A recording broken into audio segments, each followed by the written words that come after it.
Hi hello ನಮಸ್ತೆ friends, ಎಲ್ರಿಗೂ ಹೇಗಿದ್ದೀರಾ?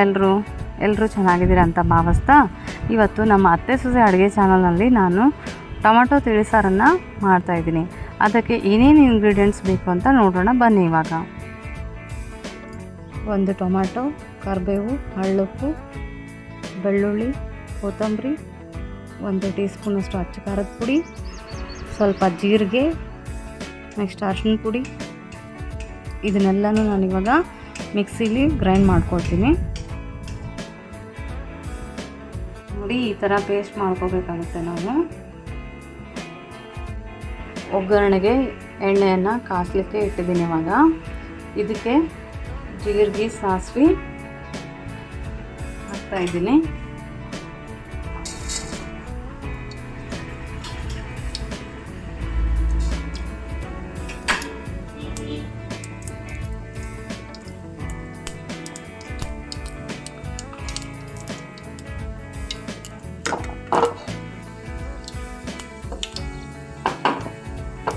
ನೆಕ್ಸ್ಟ್ 1-2 ಬೆಳ್ಳುಳ್ಳಿಯನ್ನು ಹಾಕ್ತಾ ಇದ್ದೀನಿ.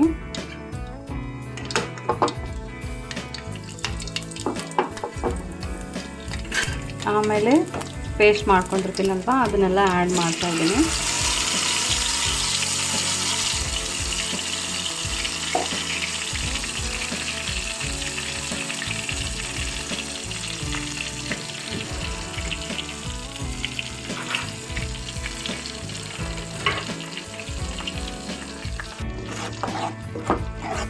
ಮಾಡಲಿಕ್ಕೆ ತುಂಬಾ ಸಿಂಪಲ್ ಆಗಿದೆ, ಹಾಗೆ ಟೇಸ್ಟಿಯಾಗಿ ಕೂಡ ಇರುತ್ತೆ ಈ ಸಾರು. ಇದನ್ನು ಚೆನ್ನಾಗಿ ಹಸಿ ವಾಸನೆ ಹೋಗೋವರೆಗೂ ನಾವು ಫ್ರೈ ಮಾಡಬೇಕಾಗುತ್ತೆ.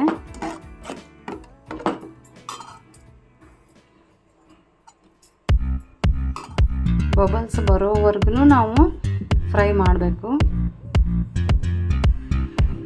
ಮೇಲೆ ಎಣ್ಣೆ ಥರ ಬಿಟ್ಕೊಳ್ಳುತ್ತೆ ಫ್ರೆಂಡ್ಸ್. ಇದು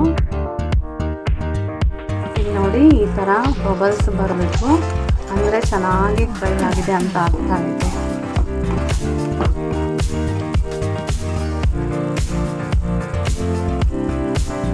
ಇದಾದಮೇಲೆ ಇದಕ್ಕೆ ನಮ್ಗೆ ಎಷ್ಟು ತಿಳಿ ಬೇಕಾಗುತ್ತೋ ಅಷ್ಟು ನೀರನ್ನು ಆ್ಯಡ್ ಮಾಡ್ಕೊಳ್ತಾ ಇದ್ದೀನಿ. ಇವಾಗ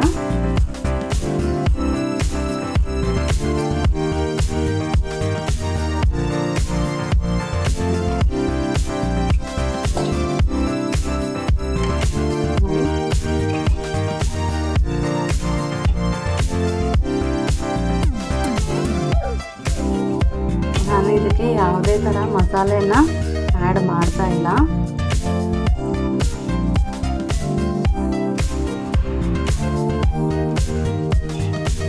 ಯಾಕಂದರೆ ಇದು ಸಿಂಪಲ್ ಆಗಿದ್ರೇ ತುಂಬಾ ಟೇಸ್ಟ್ ಆಗುತ್ತೆ.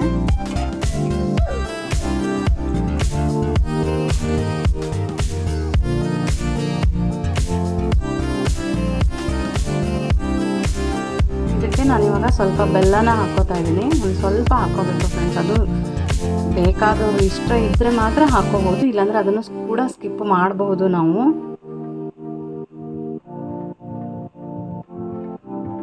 ಇವಾಗ ಇದು ಚೆನ್ನಾಗಿ ಕುದಿಬೇಕು ಫ್ರೆಂಡ್ಸ್. ಒಂದು 5 ನಿಮಿಷ 10 ನಿಮಿಷ ಬಿಟ್ಟರೆ ಇದು ಚೆನ್ನಾಗಿ ಕುದಿ ಬರುತ್ತೆ ಅಲ್ವಾ.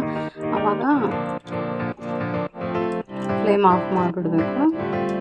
ಸಾರು ಆಗಿದೆ ಅಂತ ಅರ್ಥ ಆವಾಗ. ನೋಡಿ ಫ್ರೆಂಡ್ಸ್, ಇವಾಗ ಸಾರು ಕುದೀತಾ ಇದೆ. ಸೊ ತಿಳಿಸಾರು ರೆಡಿ ಆಗಿದೆ ಅಂತ ಅರ್ಥ. ಇವತ್ತಿನ ವಿಡಿಯೋ ನಿಮಗೆ ಇಷ್ಟ ಆಗಿದ್ದಲ್ಲಿ ಪ್ಲೀಸ್ ಲೈಕ್ ಮಾಡಿ, ಶೇರ್ ಮಾಡಿ, ಹಾಗೂ ಸಬ್ಸ್ಕ್ರೈಬ್ ಮಾಡೋದನ್ನು ಮಾತ್ರ ಮರಿಬೇಡಿ. ಮತ್ತೆ ನಿಮಗೆ ನಾನು ನಾಳೆ ಹೊಸ ರೆಸಿಪಿಯೊಂದಿಗೆ ಮೀಟ್ ಆಗ್ತೀನಿ. ಅಲ್ಲಿ ತನಕ ಟೇಕ್ ಕೇರ್, ಬಾಯ್.